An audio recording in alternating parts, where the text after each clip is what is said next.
नमस्कार साथियों। आज हम देखने वाले हैं कि जो एयू स्मॉल फाइनेंस बैंक का डिजिटल सेविंग अकाउंट है, उसके क्या बेनिफिट्स रहे हैं। मतलब ऑनलाइन ये अकाउंट ऑनलाइन खुल जाता है, इसका जो भी प्रोसेस है मैं आपको पूरा बताने का प्रयास करूंगा। लेकिन उससे पहले हम ये जान लेते हैं कि इसमें अकाउंट खोलने के आखिर फ़ायदे क्या हैं हमें।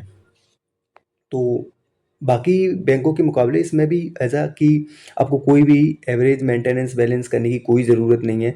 ना ही तो आप मंथली एवरेज मतलब कि मेंटेनेंस मंथली करिए, ना ही एनुअली करिए। कोई भी फी एंड चार्ज आपको कोई भी नहीं लगेगा अगर मेंटेनेंस नहीं करते हैं तो।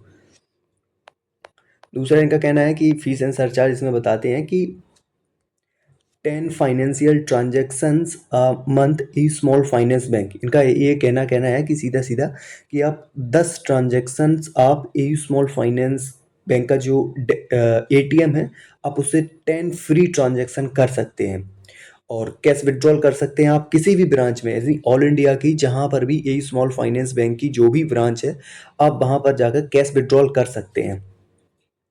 अनलिमिटेड ऑनलाइन पेमेंट, आरटीजीएसटी और NEFT, UPI and extra bank fund transfer, यानी कि जो कुछ भी इंटरनेट बैंकिंग का प्रोसेस है आज के ज़माने में, वो आप इजीली अनलिमिटेड कर सकते हैं। तीसरा है अनलिमिटेड डिमांड डिपॉजिट, यानी कि आप अभी ये है कि अदर बैंकों में देखा है कि आप 3 या 4 लाख से ज़्यादा कैश कैश डिपॉजिट नहीं कर सकते, एक या दो 2 या 3 बार। लेकिन इसमें है कि आप अनलिमिटेड डिमांड डिपॉजिट यानी कि कर सकते हैं जितना आप मर्जी चाहें उतना।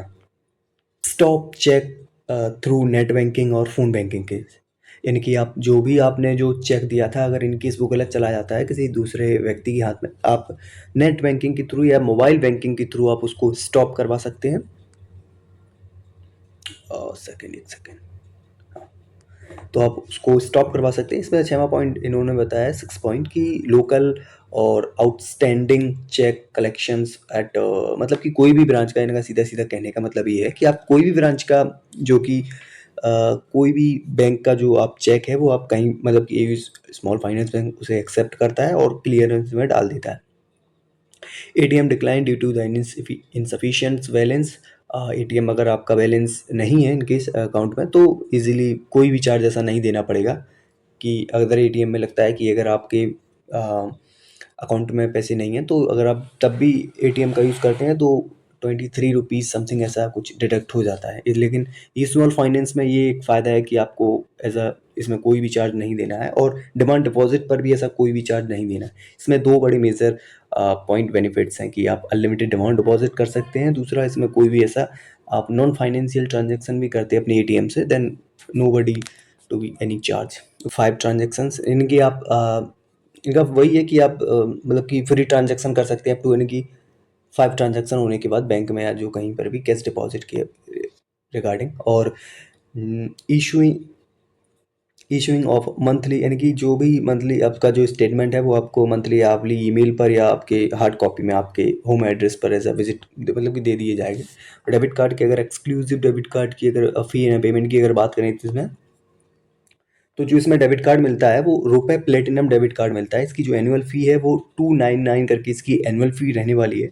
ट्रांजैक्शंस एट ई स्मॉल फाइनेंस बैंक में पोस्ट, यानी कि post free transactions 23 for fine, यानी कि जो ही इसमें 10, यानी कि पहले आपको बताया गया था, मैंने आपको ऊपर बताया था कि इसमें जो भी ट्रांजैक्शन मिलते हैं एटीएम पर, आपको ई स्मॉल फाइनेंस बैंक के 10 फ्री ट्रांजैक्शन मिलते हैं। अगर आप उससे ऊपर ट्रांजैक्शन करते हैं तो 23 रुपये आपको एज अ ट्रांजैक्शन पर ट्रांजैक्शन पे आपको पेमेंट करना पड़ेगा। ट्रांजैक्शंस और अदर बैंक, यानी कि आप दूसरे बैंक में जाकर भी दूसरे बैंक के एटीएम से जाके आप कैश निकालते हैं तो आपको 23 रुपये एज अ पर ट्रांजैक्शन का आपको चार्ज लगेगा। अगर आप नॉन फाइनेंशियल ट्रांजैक्शन करते हैं, यानी कि आप इनसफिशिएंट बैलेंस दिखा देता है उधर, तब भी आपको 10 रुपीज़ एज अ पर ट्रांजैक्शन आपको देना पड़ेगा।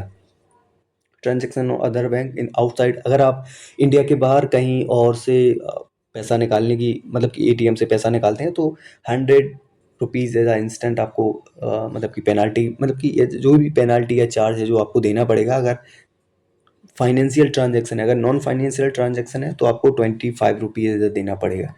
एटीएम डिक्लाइन ड्यू टू इनसफिशियंट्स, वो फिर वही बात है कि आपको 25 रुपये, अगर आप इंडिया से बाहर या कहीं और हैं तो इतना तो नॉन फाइनेंशियल ट्रांजैक्शन पे भी देना पड़ेगा।